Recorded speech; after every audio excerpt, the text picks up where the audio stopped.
Now, 7 men have been apprehended in connection to the kidnapping and demanding of a ransom from a Wits University student. The syndicate has been operating on dating app Grindr for the past several months, with cases reported to the police with a similar modus operandi. The 7 men apprehended have since been linked to 56 other cases of this nature.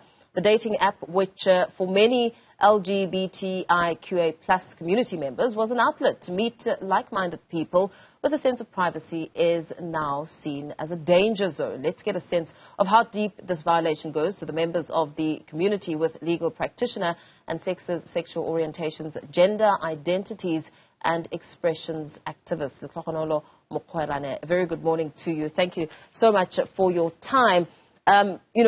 What I suppose was the biggest talking point around this matter was the latest developments. An 18-year-old lured and his family now, extorted, people wanting ransom, and police now getting a bigger sense of this case. But this is a matter that has been ongoing for quite some time.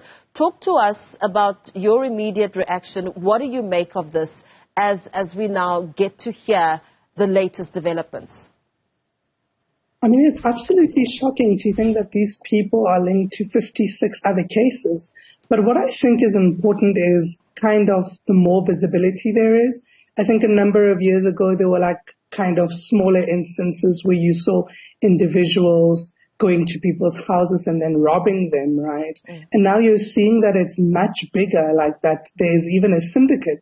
It's absolutely horrifying, and I think shocking to think that people are on a dating site like Grindr in order to find companionship, but instead there's been a lot of hate crimes, but also now extortion, and it's absolutely horrifying. There's a lot of talk, some people believing that this is clearly a platform for criminals to extort and money from the LGBTQI plus community and perhaps, find ways to make an income. What do you think needs to happen from a legal perspective? There are other calls that the site should be shut down. What do you think the solution could be here? Well, I don't think that the site should be shut down. I do think that there should be kind of other measures that are taken in place. I don't know, photo verification, ID verification, and those types of things in order for people to be able to get onto the site. But I suppose still that doesn't count because we can be innocuous people just logging on and then committing crimes while we meet. So I don't know at the moment if there's really something that we can do to stop people because, this is an internet dating site. Anyone can log on to the internet dating site.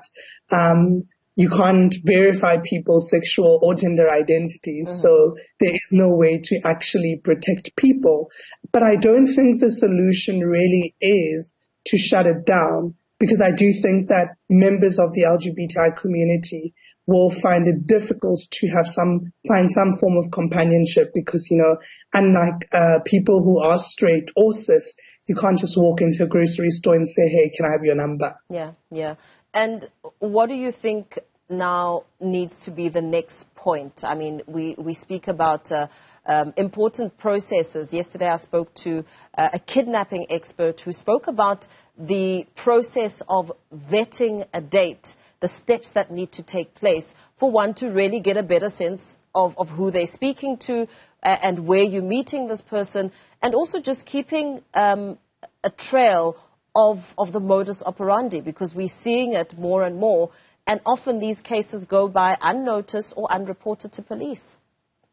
That is true. I think that the kind of suggestion would be to speak to the person more than once. I mean, I know it's kind of challenging when you want to do kind of rendezvous. You can't be verifying. But I do think that one of the solutions is perhaps to meet in the afternoon in a public space in order for you to ensure that you're safe. But you think of a thing like Grindr, which is often used for kind of sexual hookups. There's no time for you to vet, but I do think that for you to be a little bit more vigilant and kind of, again, get steps in order to ensure that the person you're meeting is the person who they say they are. Because people are often also catfished on a platform like Grindr, because you can take anyone's pictures from anywhere and just share those pictures. So maybe essentially, I don't know if it has any video functions in order sometimes to say, let's video call first to ensure that you're speaking to the right person, and then to, try and make it, I don't think it's completely safe, but try and gather enough information as possible in order for you to ensure that you are safe and that you are entering a safe space.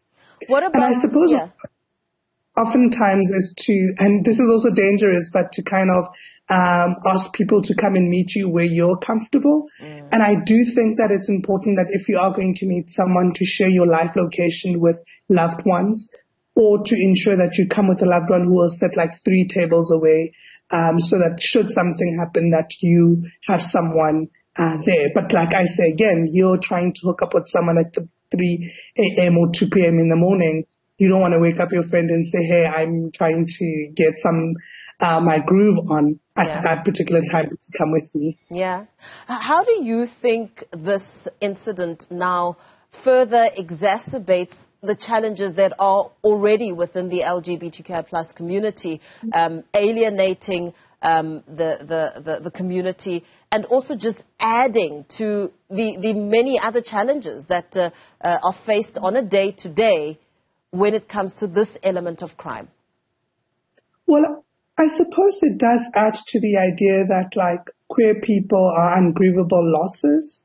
It adds to the idea that, like, we remain undesirable, because you do think of many people who go to a space like Grindr aren't often necessarily looking to have sexual intercourse, but may look to have long-term relationships. There is no other way for them to kind of meet people, because they can't, date in conventional senses. So I do think that it further alienates them. It further means that they must go extra miles in order to ensure their safety, which is already a problem because they already feel unsafe. And I do think that, like, what it does do again is that it pushes us to the idea that, like, kind of queer loving, queer connection seems out of the norm and people will exploit that. And I do also think that what it does do is it creates a lot of, like, kind of spotlight on really how difficult it is for queer people to try and find connection, whether it be online or outside, but particularly the kind of difficulty that there is with trying to find connection, because you're thinking of this 18-year-old who possibly may have come from a family we don't know, where they weren't able to invite their family in, and now they are at a University of Wits and they feel that they have some kind of freedom and they want to explore, they want to kind of live their sexuality, and now they will feel afraid to even interact with people who are innocent just because of what happened to them. So I think it's a deeply traumatizing event that has ripple effects, and also may cause some mental distress and paranoia going forward. Yeah, of course, that part can't be ignored.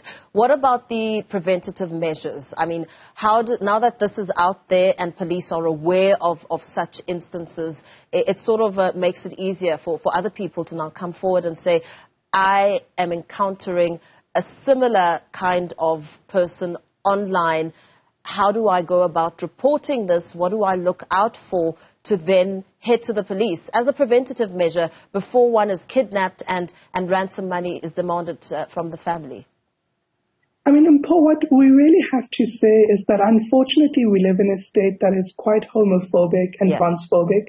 So you do find that, like, if you are to go to the police and report and say, hey, I'm on this dating app and I'm about to do this, you will experience some resistance, because even the police who are supposed to protect us may be homophobic and be transphobic. So we can't say that necessarily because it happened in this instance, it will happen in many other instances where the police will be helpful. We're hoping that the police will be the police that assisted in these kind of things.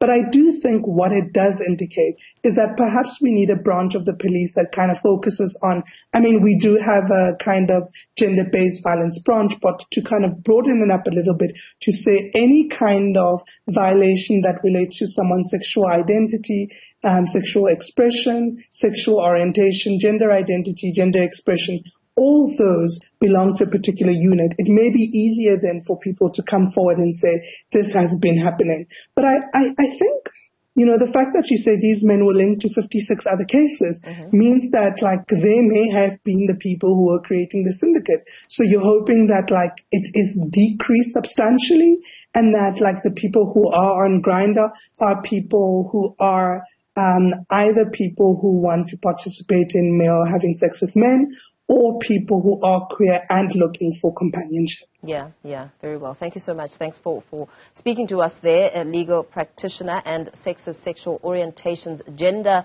identities and expressions activist, Letlhogonolo Mokgoraone, giving us a sense of the reaction there from the LGBTQI plus community when it comes to this latest crime.